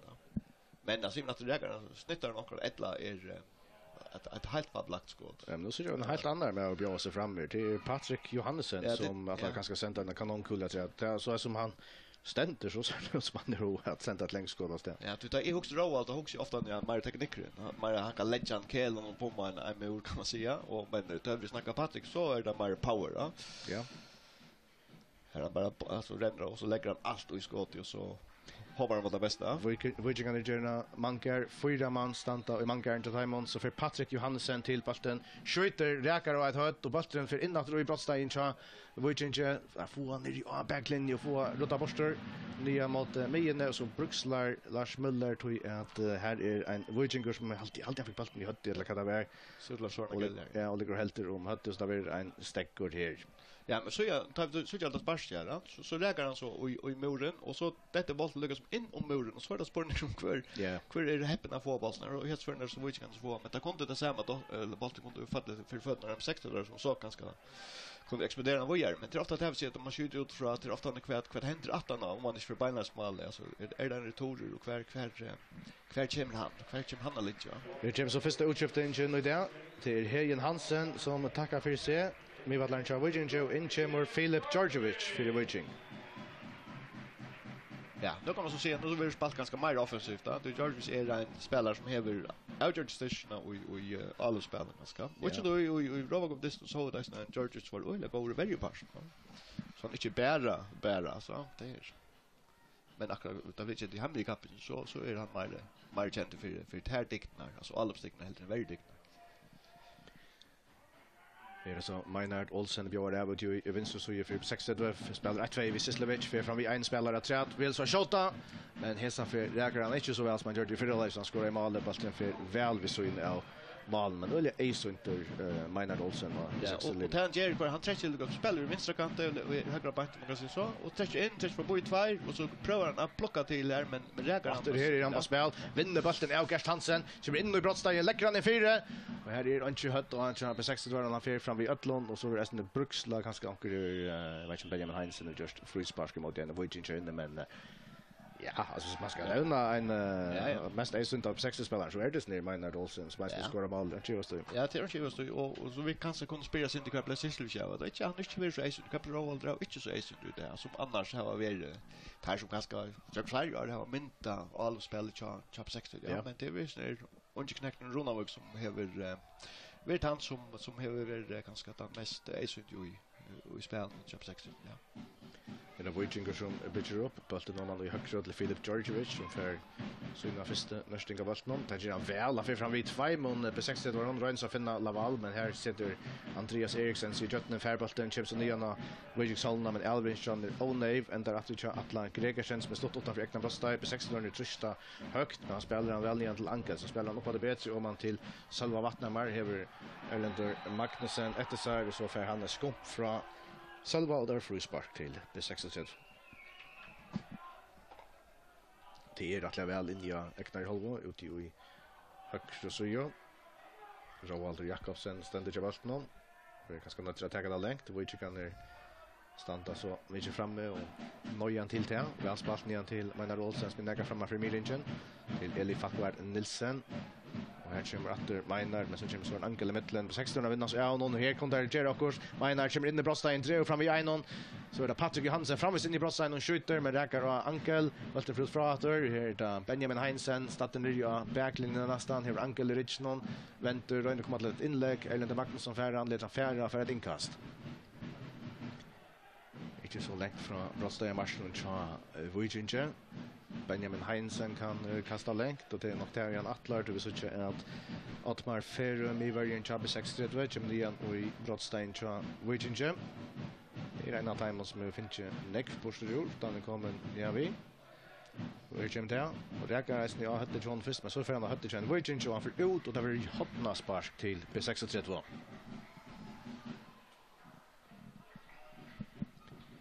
Därför Roald Jakobsen att tacka så Andreas Eriksen han vill stanna till attre i Miverjencha på 60 och Otmar Ferro är färden fram. Han sluttar där med någon 6 Shemon och där inne och här kommer där skruva ut från och till Ankel som är vunnit så näckva bollar där som Eisner vinner hantan Adesina Laval spelar långt ner till Georgievic som är kommit in där. Och han får ett inkast, bollen blir tacklad av Riddell, stått från millinjerna, ut i vänster så gör här nere, vänster så gör Vikinger. Och så är det en liten stäcker och här till att det är så en Ankel som ligger och så är spurning att du bär honom. I hade han varit mitt i stenna spelare så Vikinger där. Ja, att vi så just nu och en av Dickson är ju spela luftspel ja och han för en heter och alla helst färran. Nackan John Marfair går det värst upp i ner och gör det också vägna.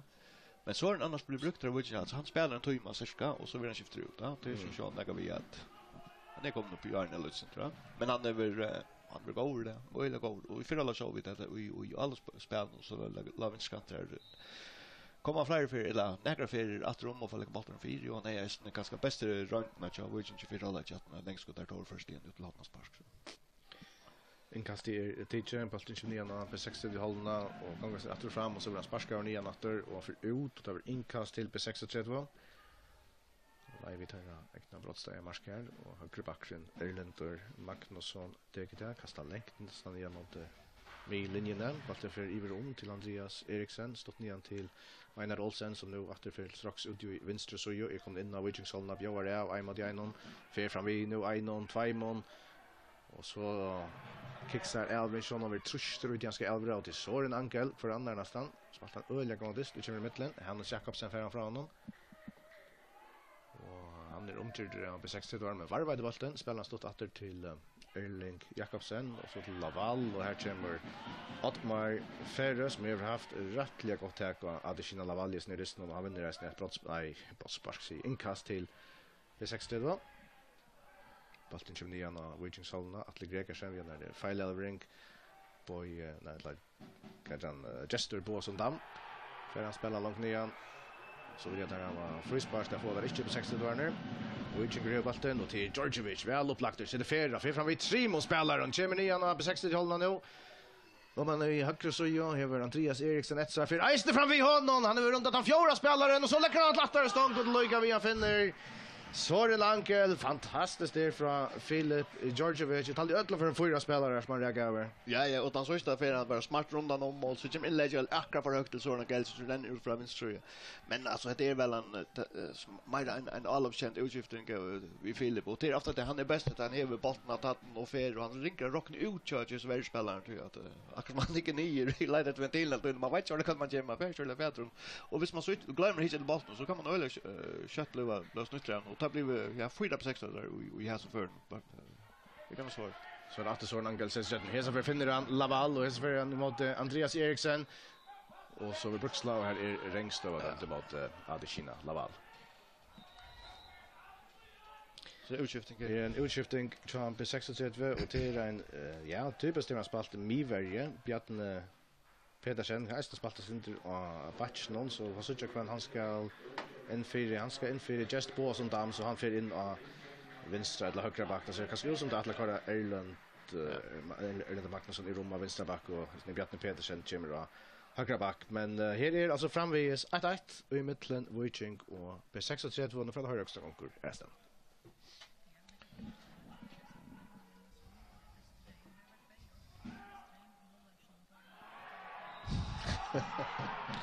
En hör tackling där. Och Goldkors ser det ut till att bli väsna. Till hans Jörgen Juros igen. Räka bollen men hitbein är oj så högt. Det blir farligt spel här så.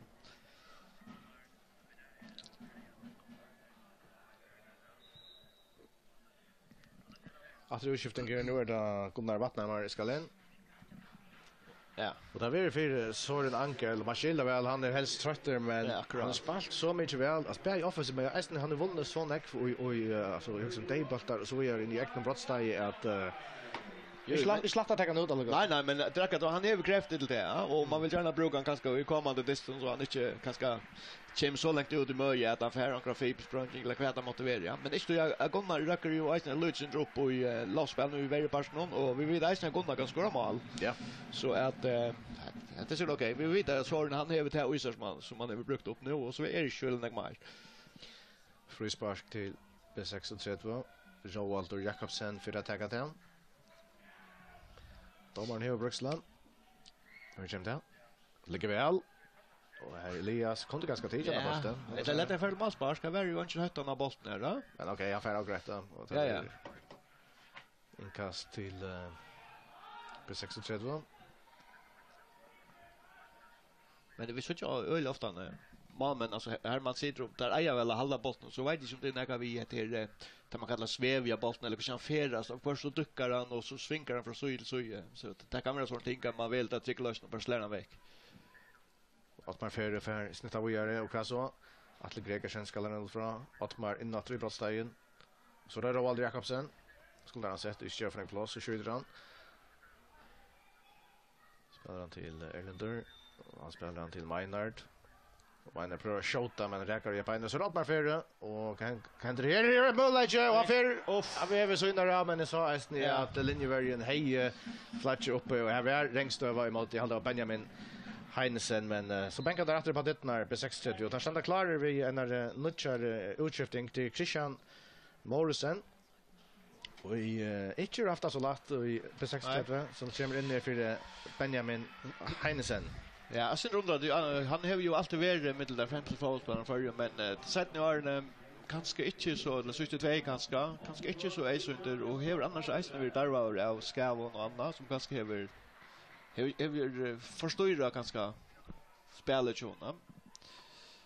Men så jag var inne mot Ronald Schenken och skora i ett eller annat ställe hoppas man för in gott något som Rex slår in men det låg ju väl och det bollen är väl Einstein av station. Ja. Är det så Vikingur. Gunnar Wattnamar till strax ut i Vinstro. Jag måste igenom Bjarau. Så spurning man får lägga på sjur här att man får gott väg spel till Christian Morrison som akkurat kom in. Nian mot Sislovic med hans Jörgen Richnon så spurning man släpper några väg här till Jeran. Vi är fram vid 2 mål nästan. Och en så får bollen åter här för Patrik Johansen om kort och tar vi frispark till B36. Ja.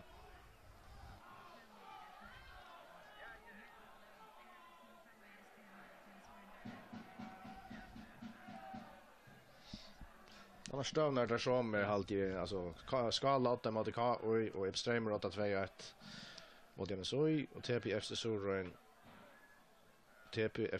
Roin 8-1-0 mot UIF. Så manglar Anders Happy 8-2-0 mot 0 Väster. Här frispark till B63 Roald Jakobsen för att ta den. Jag ser för en annan variant stått till Sislevic, åter till Roald och så kommer helst inlägget där Gerda, det ligger väl. En Vikingur skallar den ut i under Vattnamar.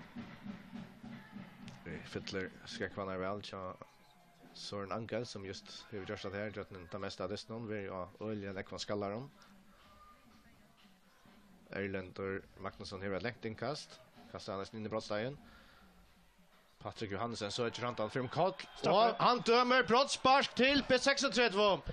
Han dömer brottspark till B36. Patrik Johansen sökte bollen och efter domarens meeting gör för om vi sparkar dem kort. Ja, alltså han vinner boll. Han och den är pura ofarligare eller öde det pura over efter vi backlinjerna så utmål 16 meter och Patrik renner efter bollen ner och för sparkan alltså det ut och håller det från och knalla till och räka Patrik och då var den brottsman men stövan var fullkomliga vandales. Och så är det sånt skumpa starter och fram här inne. Jag rycka sig. Ja, Salve och Patrik där så ligger går och matta i alla fall. Det är alltid Patrik ser det själv vi i Roald för att se jag bort vi ganska på den för styrande att vad det. Och så han mitten den skumpan ut här då. Ja, vart två brottsparkerstation och får det så jag Man tror nästan. Ja, alltså jag nämnde ja. Ja, akkurat. Det är inte tvärfärd. Ja. Så spårningen om Lea ska hålla sig linjen och Bjarka eller vad händer. Roald Jakobsen ska ta brottsparket för B36 och Malin Stentor Elias Rasmussen klarar så Roald Jakobsen till bollen han skorar 2-1 till B36 gott brottspark från Roald Jakobsen nu har spalt i omlai 3-24 minuter 2-1 till B36. Ja och här är Roald är faktiskt och svigar säkert Elias fer till rötte så men sparket är så mycket harst och så mycket otaliga att han är inte att få näka av bollen i över och så fram in. Men nej det är inte så att vi skulle kanske erkra sig lite så över alltså nu är det helt att vi backlinjen här och det måste man säga att ska bara ganska stanna av benen och låta det inte han Patrik har ju spelat bollen ut av vänster sida så som är sådär men det kan vara att han teach Arn han fär eller men bollen färs ut för honom ut till vänster alltså i modell på 60 kostar spela och Lars Metso är halt av från som är där backlinjen tegran för Harlia och pekar på prospers och vi ska lägga är inte så över om det så att det är säkert om man är lei. Det är inte mot match så näkt när den nu nämnda nej. Men alltså här 2-1 nu till B36 står var 1-0 till Udelie och i Hollands nu i mål från Meinard Olsen men så var det bara fan nu ska ta det här vi Filip Georgievic har lagt oss komma in läcker att inlägg men inte kvaliteter och här som tar vi målspark till B36 Meinard Olsen lägger B6 8 ta 3-4 minuter var Farner men det var bara Farner ganska 5 minuter där han sätter hålla just blev brottspark till Viking Hans Jakobsen shade Tor Thompson Bjarga i bollen ut till hotna men så är linjevägen alltid ser att som är gita i alla för rum så mycket långt väck att Tor ganska var färn av mållinjen i chassar Arden skotte och så slapp han så att ta omater och ta var en trycker Jan ett 1-1 och nu för Lötsjön det blev att brottspark hesa för till B36 det sätter Roald Jakobsen i målet så 2-1 till B36 här gott då. Bollen för det där var inkast till B36 en 2 meter från Milen ut i vänstra sida Erlend och Jakobsen som blir flott över om efter att Bjarne Pedersen är kommit in av vattnet. Han får högra back. Gasper Ticho här väntar han Ölja väl Patrik Johansen och Ferm Kalt men inte frispark så kan Vikingur färra him in. Och det gör där resten är det Salve som färra ut i vänstra sida kommer in på 60-hållarna och finna Laval det gör han finna brink någon och här kommer så åter Ottmar Ferre och sparska bollen och det var inkast till Viking stått från hotnaflatchen och 60 och till vänstra sida så Viking han och Jakobsen för att ta det. Där flyttar han folk fram tar Josef Lav och Vikinganer från Benjamin Stendur främst att ta emot just ner han har Bjarne Pedersen chassar för vinner händan till Christian Morrison som vinner den första och typ skottar Frans Jörgen Juros kickar det fullkomligt men vann den inte även för det så är det Bjarne Pedersen och på 60 kan jag hända tämligen från och nej Patrik Johansen för Peter så att där är fin kontra med lägga men det var han inte och så var det istället frispark till Viking ut i vänstra sida det är näka in i på 60 hållna med rullen där vi så ju linjerna så det som blir för så Janne det blir ett inlägg från Selva Vattnamar det gör man rättliga väl Viking kan flytta 6 schemans ner mot brottstajer marschen och på 36 Här är Georgievich och Benjaminsen och Adesina Laval och Gerst Hansen, Erling Jakobsen och Atte Gregersen, men han räkar för på 60 till 8 för utfrån, 29 natt mot Mine. Hans Jörgen lite ran att in vägen. Så för på 60 till 8 och så spår om att kan se den kontra igång där. Han röjnar det för men Maynard Olsen reagerar ju trubblagar så så en Voichingers sparkar bollen retur och där vi rör inkast till på 60. Nu såg vi att Voichinger satsar Myra var på 60 då en Myra cool det fem stöv och det så hade faktiskt finnar kontrabolllägger. Nu kommer vi kanske såg Myra Chubang fotboll där. Ja, allra helst då. Det som kanske är lite i Huxa syndrom kunde det vara smart av Voichinger finns Hans Paulin alltså kanske till så Elger eller andra frispark på då 6 man luktar inte ut kan själv i men i Huxa som man Huxa syndrom alltså nu vet Hans Paul för det sker den där andra som förstår han. I Huxa Luis syndrom kunde han vara hans late i Elger till Elringen till möjliga som kanske bärna vissa för Voichinger men så det tog jag en Voichinger har var bollen stått utanför egna brottstad till Lischebaren Atle Gregersen som spelar han långt ner till Gerst Hansen ut högre stått till Salva Vattnamar snöjsar fram vid en spelar stått åter till Hans Jörgen Juros. Han var vid bollen Scholver bant åter för egna Miring till Erling Jakobsen nu Hans Jörgen med bollen in i Miring någon åter till Erling Jakobsen som marskast på 60-talet lite så långt framåt Gunnar Vattnamar och Bjarne Pedersen efter fram in i brottsagen och här måste så Ottmar för smäcka till och han får ut men här är Västra Arden så det är Västra för rängst över mot Voichinger där var så frispark typ 60. Men det är också Hans Paula det är att det här var Froa Hans Jörgen in centralt då Mara verkligen spelar annan att ta ut och en offensiv spelare inte man är rätt utan men jag vet inte man kan så välja och räka till oss naturligt att det kunde ganska välja en möjlighet att jag vet inte vad jag tror jag. Thor Thomsen sent bollen igen av Wikingsholna här är Roald Jakobsen som färran spelar han väl till Maynard Olsen. Då kommer fri en Patrick Gevran stått utanför Brostheim här flera Wikinger som någon fisk in i Brostheim då kommer skott räcker och en Wikinger bollen ut och där blir hotna i inkast till B36 när vi hotna flatcher så Wikinger det är det högre så ju på 63. Bjarne Pedersen kommer igen att ta det. Han får att kasta det längt, men som öll inkast och ju som Disney är kasta längt. Men här så vill jag sen stått fra till Roald Jakob han glöjer men här kommer så att man fer och hjälper honom färbalten. Nu har Roald Rand kan komma in inlägg. Jag vill spela till Sislevic men ju i platsen.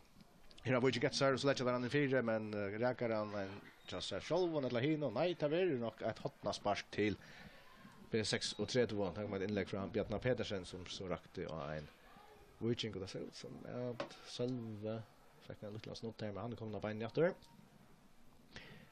Christian Morrison som är kommit in för på 60 vi kom in för Benjamin Heinesen för att ta hotna sparken.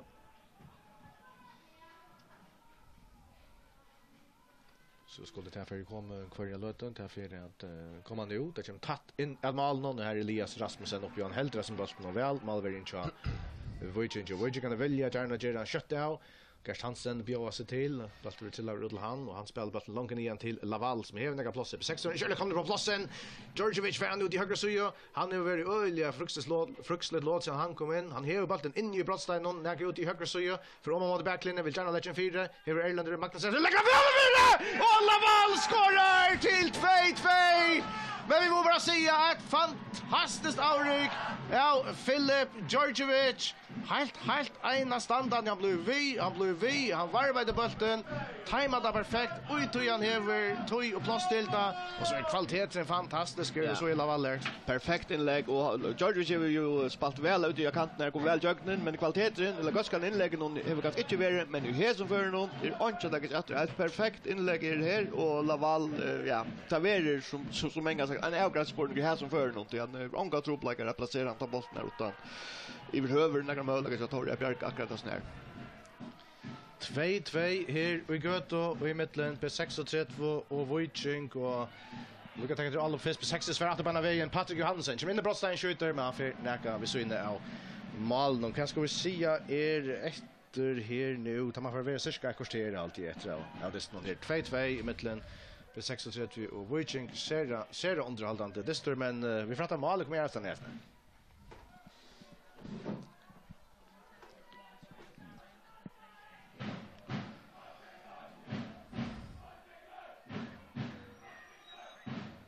Det är 2-2 i Ronavik nu mellan NSOI och Ebström. Ebström har varit annars 8-2-0. Här alltså på 60 Röna Karlsson. Lite väl in till Christian Morrison.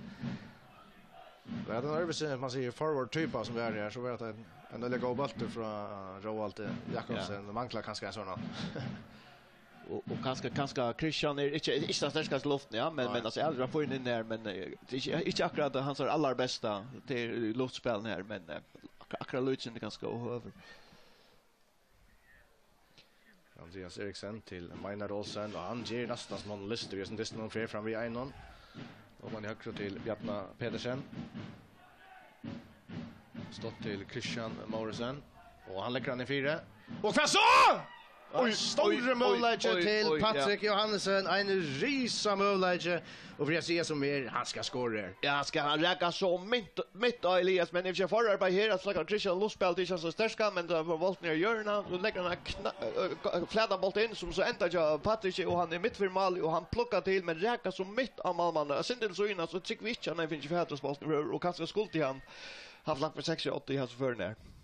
Stora målläge till på 36 vi här för löt och så igen Patrick Johannesson skolte i verkligen ökt till 3-2 men det är inte någon kraft och helt inte alltså lägger mitt och Elias Rasmussen som över Latvia Bjärga så framvägs 2-2 är i mitten Wojcik och B36 Elias Rasmussen var i en Wojcik just ställde vi bollen och gick ner brosta i Heveran och i foundation och för helst att sparka lägt där gör han lägger nian och B60 halvna Erlendur Magnusson skallar han retur men här känns så Esten Gerst Hansen ska ner till Filip Djordjevic som har varit goal sedan han kom in lägger upp till målet till 2-2 så Wojcik och jag provar så att finna Laval han kommer in i brottsta igen att det skinner Laval så 3-2 till Wojcik och det är själva Vatnaborg som skårar detta målet. Balter kommer in till Laval som är så rönt att tråkas i Götland och ett nästa väl. Kanske sända till Vildalia för bollen nu till Salva Vatnamar som skårar och nu är Wojcik går för första färd idag och genom hela dramatisk kontesten och 3-2 till Wojcik. Ja och åter ut i höger så åter där Djordjevic som är lyckas hoppas med till där och kommer Jögnen för bollen 4 så Laval kommer en rymlig goda stöve skjuter och han är öla fröjd han ska faktiskt skåra men Tor Bjarkar och returen kommer ut från åter här själva blägas ju för skåla bollen i kassan men det är väldigt underhållt av första flotcha alltså det är super underhållt. Det kanske spelar inte alltid så otroligt gott men alltså det händer när i banan ändå alltså. Och nu för Josa Blavor Röjker om vattlen och fettler heter här skulle och till så att i effekten där Wojcik och Askor vi ser någon trummon och nu är det just Josa Blåa Röjknon så vi minnas av Arjun hade blivit förra mästare. Nu är det så att vi nästan inte söker fotbollslisten för Röjkje men vi tar för 36 vi ötlar för och Barcelona. Christian Morrison Heveran ut i högre till Bjartna Pedersen långt rätt till Ottmar Ferre. Vi kan efter det kanske en touch något rätt av vanlig och like då inne. Men det är över där ute alltså halva något framan undan kunde Patrick Alak för 60 framom men vad då alltså det är så smaj tillstickande magnalan som då var det en champ målläge som alltså man snackar om 60 stist alltså fem man sparkar andan in kan hända så där och så en låt sätt så var Wojcik som skorar. Ja akkurat och det som ger det får man också över den eller att ja 100% som ger det alltså det kontra samma för 60 som lägger men det är inte gå så det hinner knappt hinner den. Men vi må rosa Philip George han är eisen alltså han är likelot i 2-2 mål och så sannliga eisen ju ner 3-2 han är korstar ut i såna räkning högre så. Ja och så en moment i eisen det ner då för början för upp 6 där tar manglar så bara gaskana inläggarna men Tedger inte till målet i Laval och heller inte till sättnas som han spelar Laval faktiskt frian men som Tor Bjarkar och returen kurs och själv men det bara mål kommer här utifrån George Michel.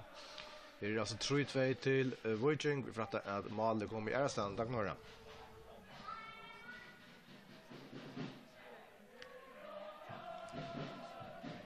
Roald Jakobsen. Nu är det en så som lagt sig 8 men här för så Salve Vatnamar stämmer Andreas Eriksen ränner upp. Nu är det alltså 3-2 till NSOI och i Ronavik som alltså var 18-4-0-2. Här Ottmar Ferre och han finner Maynard Olsen och skjuter och han får point och Elias Rasmussen Ja, att det här nejvla eller precision och manglar han för kraft och skott men han räkar mitt och Elias mindre lite syndrom han möjligen att Patrik har gått några Patrik som tattar på mål men att det här klarar hålla bollen ner med räkar mitt och Elias. Och kan nu att det skina av allt till strax. Kan han bjöa här skjuter och tar Thomsen Bjärgar utan troplagar. Här hejar möjligen ganska spel in till själva ganska men Laval är öliga spushker kan man säga att man tar en röjner ett mål så det klantar Sölvi och han är bara som tycker att ja, och Fletcher är uppe till linjevägen. Akkurat. Och där Bastos där och linjevägen Fletcher uppe och vi har dömt mot Tower Thomsen så det rekords så jag och straffe. Så vi ser in i fältena och brottspark ja. Är det dramatiker och rätt kors till Tower Thomsen. Och där var brottspark guys nu. Där matar vi. Ja, det var ju rätt kors till Malverian Chap 36 Tower Thomsen. Och han och Sölve Vattnamar tar checka oss åter och fram.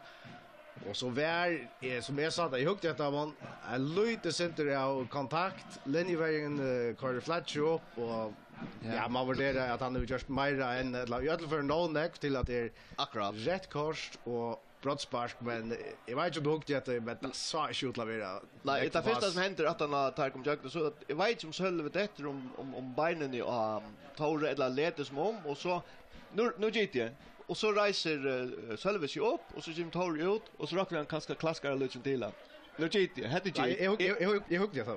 Okej. Ja, jag huggt detta och tar diskutera en gå lite och han häver så handen uppe men alltså inte ett task. Nej, alls inte så nej, det är så men dock till att Sölve signalerar ut linjevägen ho alltså jag kan inte göra med och linjevägen reagerar på det och så ja. Så han brottspark till Wojciech rätt kors till Tower Thomsen Hesen Distrin kan bli outjorder en luttla löte till Malverian Eka Malverian Roy Hense kommer in så för ut ja Patrik Johansson alltså tar alla barn ut och sätter Malmalen till en defensiv virkning men alltså just det var det nu men Hesen Distrin det är så extremt dramatiskt och han kan nog bli outjorder nu och frågor för att ta men det som kom till gott och vänta heter bland Chile det är bra igen för spel bara 0-0 och kanske att då det är blivit man som säger glädje och frågor tar det något frågor Benjamin Sent är så klar att attacka brottsparker Roy Hens är nu kommen i mål i Chapter 60 det så fair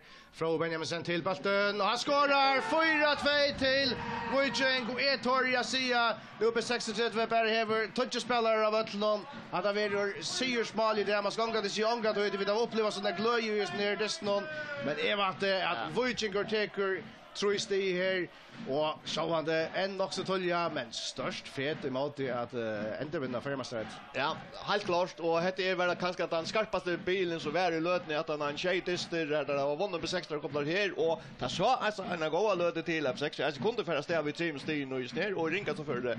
Det ena men nu stannar där efter vi ankon och det är öliga trubbel kommer tror jag annars var straffspark från helt otroligt säkert så att helt upp under meter som och tätligt ja så att jag tryckte och svika läs inte väl lägga Roy Hens att Bjärka och ja så en utskiftning är en utskiftning Wojciech till nummer 15 Jakob Vattnamar Olsen och ska in för Hans Jörgen Juros. Det är väl otroligt dramatiskt. Vi nästan ringta för att jag landade stjärnorna repetera på nu och det är helt ofärtligt att det är nästan men alltså 4-2 till Wojciech som var på 18-1-0 och 2-1 men otroligt som där väntat i kötta häst. Öle kött och det har sett alltså vi nämnde kanske att Patrik här under möjligheten just här till kanske Tarskelskål 3-2 Bof hinvägen håller man sätten så Wojciech gråta 3-2 och löt sätten där Wojciech för 3-2 tog sig mål nej vad var det? Nej, menar det. Färn eller för kanske Morsen till höger. Faktiskt öliga går så mitt för målet och faktiskt en rymlig mål men lite sätten 4-2. Och det känns så att han har ett land som Du vet. Och vi står här just att till brottspark här och en utvisning, ja, men som man bara säger så har han skott inte bara sig av fot men alla på 6 som mine så att nu kör man vi switches dem inte alltid vad det räcker för fram. Det var inte jag vill ha några mentor tror jag. Det var att bollen var ju ära stand så ja. Bollen var uppe jag hinner i halvan tar jag till helt och måste pakta var upptackla ballade så jag skattlugga efter. Ja, jag hukte isen det själva det ju. Switch nu händer också men så också nu flyttar vi fokus att vet det händer ju snägt. Då tar jag det släppa botten två ja. Men alltså det är så linjevär ständigt vi flaggen upp ja, så vet man så är det anker som du vet kommer det troplägga att rental själv eller taurur och det är för en social taurur. Ja, det kan ju bli en han blir drick för karantän av så linjevär helt enkelt med att han är sli själva. Det är mätt så inte att han gjort det men alltså oavsett så det var ju att för en blå till jag vet ser man så är det alltid det så tolkar där om man är man blir provokerad över ett list och allt det men look at me here 4-2 till Wojciech. Men det är också nej det är att han har det ligger själva så nära och jag vet inte om Taurur spänner eller lägger fot för ja om det tandhänder som kanske vet att jag såg inte om det är så extra kontakt lite men det verkar som att själva förstår så det han och det kanske Taurur kan oj ja Christian Morrison vi är runt men här är Elias Rasmussen och Björgar längst skott från Christian Morrison. Det färdig vara så öliga näck efter 4-2 till Wojciech så var 8 för Berg 1-0 och 2-1 vi ser kanske vet inte 2 minuter eller så efter en vanlig like då in här en klocka halvtimme men så jag fjärdomarna kom ut vid Shelton och Jossar och det gör nu och han har lagt 5 minuter att rätt. Och 5 minuter är alltså farner igång nu. Och så Sislevic har valt någon väl spalt till Maynard Olsen och Atle Gregersen rota borster. Men det gör det så att och värst eisne och i tandforstand att Wojciech går det största timon till att han får undan på 6-3 tar som där gånger kvar framvis att för att 0 CD. Men en så är ju det tar här var Sven Atter skulle hitta det är största så det är perfekt omfärd så Wojciech men här kommer lite också väl nu. Det får väl 4 steg fram om 6 och är det har en dist. Ja, förra spaltarna. Ja och tar är 3 steg framåt för är det så i åspalten det för 6 till KV vi startar hemma. Ja 60 framåt för KV. Så är det så öle gott ut att hemma löd. Och fast man är nog att det är liksom öle skjultan till fotbollslyst. Ja, och är gott. Vi bara vi tar så om kurs att bunchen George så det bunchen kommer in och att annars där är vi vända det nu. Och så är det Paul ju Eisner ut i Atlantis där och du ska inte vara känt. Så hade jag att vi tar att mål kommer är det sanna?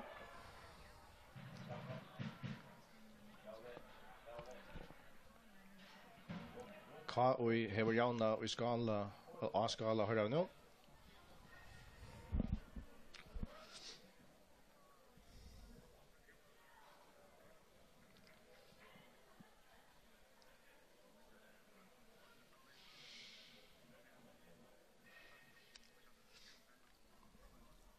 Isak Simonsen jauna för KV.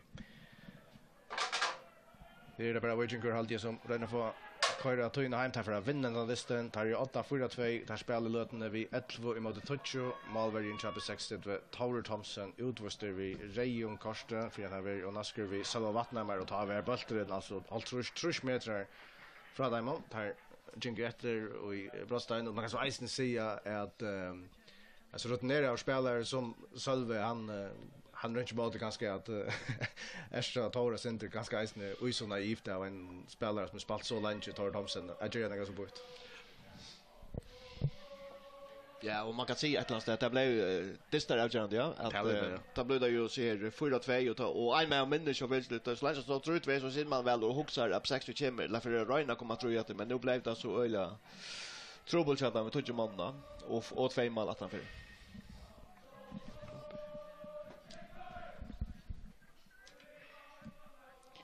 Så har vi det att det är 3-0 till Hape Malcolm för Lödsöjan och här i Distrin Eisner Lever. Hape vinner 3-0 och ta Sean det här hantar ju Eisner in och hinner linje. Det tar ju för en gång för en Sius rön nu. Det blir att allvar att norska stämmen i europeiska platsen efter att jag ser helt ut till att dem. Jag ska gå ut med Hirscharta upp att det bättre ut. Solen skiner och gött och Wojciech 8-4-2. Asquarner har rätt upp och är färdig att sänka för Timon. färre att stäfesta sina 8 stövon.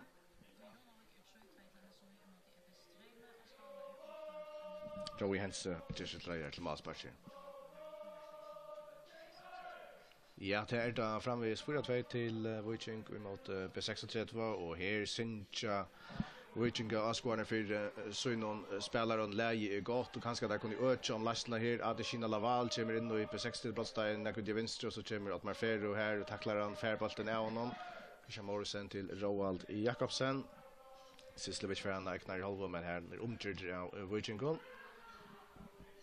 Och så är det Erling Jakobsen och Heran. Och här är det efter här kanske 1 minut eller så. En otroliga dramatiska dyster här har vi flera brottspörs, här är vi ett rätt kort och vi har finns 6 mål. Vikingur som tvärfyrnar här vi 18-4 vi en mål 18-4 1-0 och 18-4 2-1 här nu 8-4-2. Det blir en fantastisk fotbollsdyster uppa. Så nekva matar kanske ständigt sintilla. Kanske kommer en little skutch i det att det som nu händer så att Tor Thomsen att han fixar att Rea Korsted bulten kanske håll 3 meter från någon tar vi han är ödlom för och lite handen upp i anledning och räkar resten själva vattnet det är inte han helt står det är inte klara vi att knockout genom boxen det för se det så läs men no major till att linjevägen lite flatjassar och där var så rätt kors till Tor Thomsen och brottspark skulle så ästen då i samma löta och vi tog lot of very distant outjorder Viking score till 4-2 och tar det i ett mot touch men vi där finns ju fantastiskt underhåll här och efter det Viking som röner att Kina Laval med efter det att Marfero som vinner bollen av honom och här Bruxley domaren Lars Müller Viking har vunnit 4-2 och AP36 framvägs är och nekvidister efter att spela vi må bara säga håast här att Felixlie ur Göto och Lorvik och det har teacher ett fet att säga att emot att intervinna förra mästerhet en otrolig tutninga Mitchell Seger för Viking här och där samstundes ända där Segers röna Chabe 60 som har vunnit Shadister och det undan Heson Disnon 4-2 till Viking vi får röna få samröver här om en lilla löta men jag skulle att akkurat mål kommer jag säga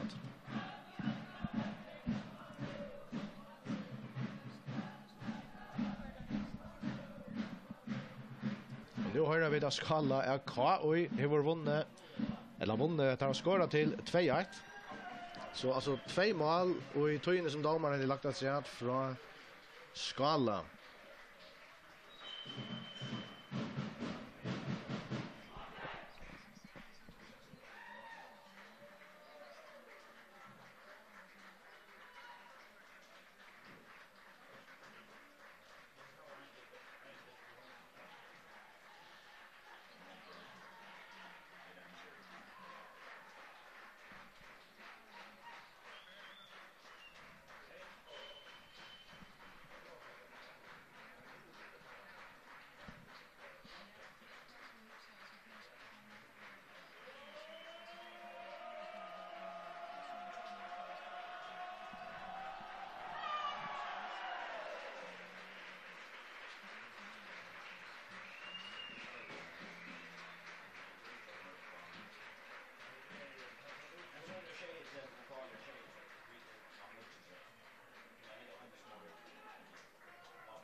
Vi deklarerar Lever Thomsen.